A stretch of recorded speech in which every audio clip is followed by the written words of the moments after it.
I'm Laura Dotson from Storage Wars. Well, thank you, Monday Night Carlo in the UK, for having me. I'm just so doggone excited. I'll tell you what, I've got some wonderful questions here, and I'm going to answer them as best as I can, and then I'm going to pass the torch to Mr. Dan Dotson. All right, number one, how did you guys start off doing what you do originally, and how did you learn to speak so fast? You know, I got into the auction business because of Danny, of course. I was in the restaurant business buying restaurant equipment, saw Danny 18 years ago, fell in love, our eyes met, and it's been history ever since. I just jumped right into it, sold my restaurants, got in there, and the next thing I know, I'm clerking his auctions, keeping up with him. He got his wisdom teeth pulled, and he said to me, "Arr, arr, arr, arr," and I said, what? You're going to have to do these auctions for me. And I said, no, I'm not. I'm going to go ask your mother to do them because, you know, she's an auctioneer too. And I went to his mother and she says, oh, no, I'm not going to do them. You're his wife. You're going to do them. I said, are you kidding me? I'm terrified. She says, welcome to the auction ring, baby. You're going to do it. And it's been a circus ever since. I'm telling you what, Danny is the best auction, ring leader right there. And I jumped in, started doing auctions, and haven't looked back. I absolutely love it. And I think I might actually talk a little bit faster than Danny. Well, let's, just saying. You will see on this season. All right, number two. How did your involvement with Storage Wars begin, and how did they contact you? Very interesting. You know, when I met him, he's a third-generation auctioneer. I wanted to see some of his videos and different clippings of what he had as an auctioneer as early back as 11 years old. He said to me, you know, Laura, I had everything in one big black trash bag. I said, a trash bag? He said, well, I was moving, my bachelor days, and my mom mistook it as trash and put it at the curb and rubbish, and the trash truck, hauled it away. Done. I said, oh my gosh, well, there was nothing left, so I bought a little 3-chip camera, went for it, started filming. Not only were we catching some of the wonderful, Danny Dotson actions and auctioneering, these buyers, we were catching them and their crazy antics, and that's how Storage Wars happened. Brought the auction camera, eventually we bought an HD camera, into the storage facilities, got them used to it. The buyers that, like Jared and Brandy and Daryl and Dave, they liked being in front of the camera. They wanted to also promote their store, and that's what we thought we would do, promote Danny, and our legacy, and that I also was an up-and-coming auctioneer, and American Auctioneers, and we're hopefully to go global, which is just happening here with Storage Wars, and believe it or not, the news station saw our YouTubes that we put out in 2009, and the next thing we know, KCT, NBC, CBS, ABC started doing a thrift economy story. They picked it up, they loved it. Next thing I know, we're on the television in a 13-month period. Pardon me, was it 13 months? No, 18-month period. Because on the 13th month, it was about when we were ready. That's right, with Tom Beers and A&E. I'll tell you about that. 18 months, 27 different producers and networks contacted us. And so excited as that is, they were left and right, coming here and there. I started getting on the internet and looking up, okay, what did they do before? Oh no, this has failed, that's failed. Being so excited, we signed immediately with the first one, not really doing any research, and found out, you're tied up for 6 months, but in the meantime, everyone else is contacting us. As this is going along, I said, God, just please send us to Tom Beers. Who's Tom Beers? My husband says. I go, Danny, those are the shows you watch, Ice Road Truckers, Axemen, Deadliest Catch, the Manly Man shows, and he'll sit through that with me, and he says, yeah, and I go, that's Tom Beers, Original Productions. 3 weeks later, that's who shows up at the auction. Gives my husband his business card, and my husband says, yeah, he says, have you ever thought of doing a reality show? Tom Beers says to Danny. Danny says, yeah, baby, you're number 16. And he says, oh, you're Tom Beers, my wife prayed to God for you. And that's how it happened. And believe it or not, he told them, we're in a holding pattern with another production company. He says, I'm a patient guy. And once that ran out, he signed us. We went on. We had, at the same time as A&E, in history, being connected, we're courting us. Discovery was also. So we were in the middle of talking with both, networks, and that is how A&E jumped right in there and took, Danny and I under their arm and said, come on in. And this is how Storage Wars happened. So, it's been history ever since. And, we got every buyer on the show except Barry. So it's been a wonderful, wonderful time. Just so much fun. All right, let's see. Do you ever see anything in the locker that you guys ever fancy buying for yourselves? Yes, yes, and yes. I'm telling you what, I'm an impulsive buyer, so, something's going cheap, I just want to put my hand in the air. And, being that, I'm the auctioneer, it's not in the best interest, so I refrain from doing that. But when we have these charity auctions and I want to help it, or I want to donate, and there's a trip for Hawaii for a couple $100, my hand's in the air. And Danny goes, wait a minute, I'm only going to pay $500 for this evening or something, or I'm working for free tonight? No, no, no. So I've stopped doing that because, we do, I think about 3,000 auctions a year, so I'd have too many things around here. If you looked around my house, I had a lot of stuff, so I don't need any more. I like the Benjamins. All right. Oh, gosh. Oh, is a hatred between Daryl and Dave for real?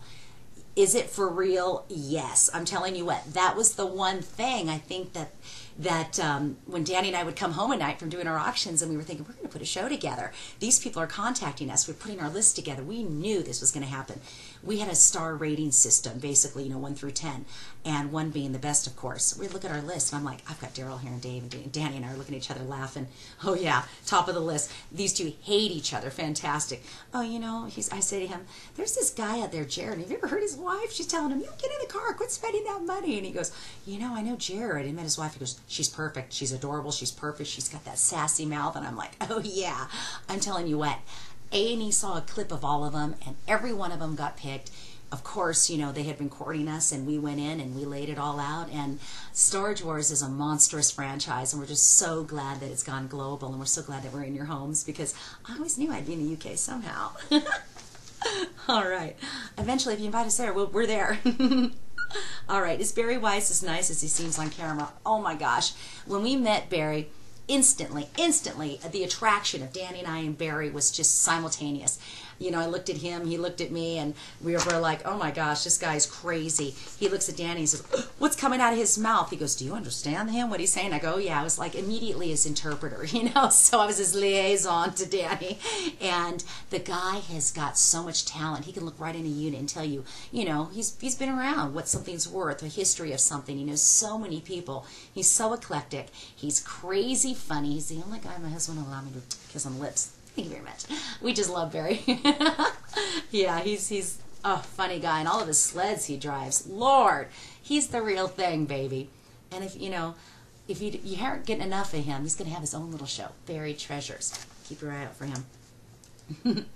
All right. What is the most interesting locker item you guys have ever seen? I've seen all sorts, and there's been crazy ones on the show. But one of mine, the most interesting, oh, Lord. Jeez.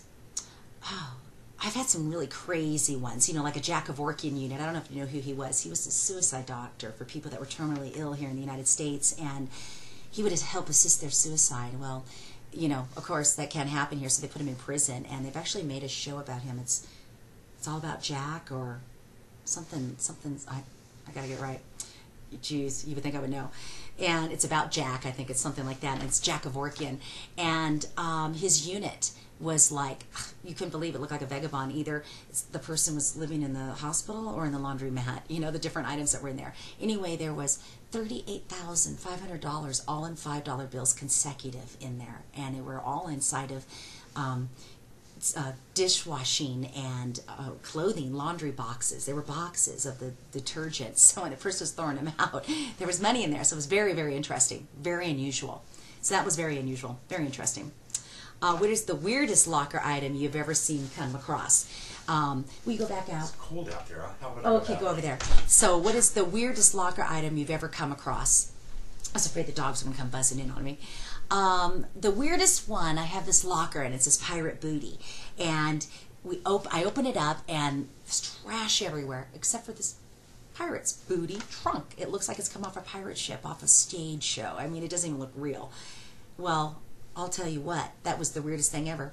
$1,220 bills inside, consecutive, all of them with the faces cut out of the center of the president. And you wouldn't think that they would be, legal tender, but they were, because both serial numbers were on them and the bills were still intact. So that gentleman got $24,000, and this buyer was not even able to leave me a deposit. So I insisted he cleaned it out immediately. And when he did, it was just like, oh, the best score ever. So that one was very weird, because who would be doing that? I mean, why would all the faces be cut out? And the person nowhere to be found in prison. So I don't know. Think about that one. All right. What do you guys, what do you do to get up, to relax, to unwind, from work? Whereabouts do you live, etc.? We're in Southern California, and we are at 4,000 feet elevation. We almost have a quattro stagioni. That's right, 4 seasons. And we get snow, we get some crazy weather, and it gets really hot here. It's Yucaipa.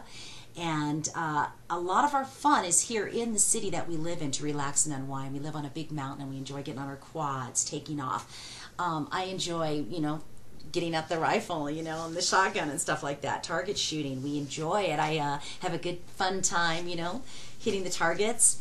I've learned to golf just recently, and that's been kind of fun off the side of the mountain. And unwind by going up to our cabin, and we have a wonderful little stream that rolls by, spending it with a lot of time with our son. He's learning how to drive, and just watching him grow up. It's just really, really rewarding, and being where we live and everything. It's kind of like a siesta all the time, All right. Here we go. What bands and music do you listen to? That's right, UK. I am a Stones girl through and through. That's right, Mick Jagger. Yeah, I thought I was going to be yours one day or someday, but you know what? I found my man. Yeah, I can't get no satisfaction because I got him under my thumb. I am, totally Rolling Stones, baby. All the way. I love the Foo Fighters also, but you give me Mick Jagger, Keith Richards, Charlie Watts, you give me them, and I'm telling you what, I am a satisfied, happy girl. Happy, happy, happy. All right. What sports teams do you follow? Being that we have some professional sports athletes in our family that play professional NFL football, it would have to be the Seattle Seahawks. And his twin brother, we have Paul and Pat McQuestion, and they just won the Super Bowl, and the other brother was on the Jaguars. And right now he's currently a free agent, I believe that's what they call it. So, they've been on, I think, the Raiders and the Cowboys and so forth, and so football. And that's different from soccer, even though I did play 10 years of soccer, and which I love, and some softball and whatnot, but they're not professional. All right. And lastly, what current projects do you have? And do you have any messages for your UK fans? Yes. Current projects, with Storage Wars, we're currently in season 5. You're going to love it. We've got some really fantastic, fun, exciting events happening. You're going to be invited into our homes. You're going to see a lot more of Danny and I and the things that we do leading into the exciting work day. And we're going online, so to enjoy, the Storage Wars you see on television, we're giving an opportunity for you all folks to bid on units and do it on live and give that live online enhancement that can go nationwide, globally, excuse me, worldwide, folks, and we're just really happy to be a part of it. And I have a little show in the works myself, so keep looking for me. And folks, don't forget to pay the lady, because you're ever going to see me out there with one of my own shows.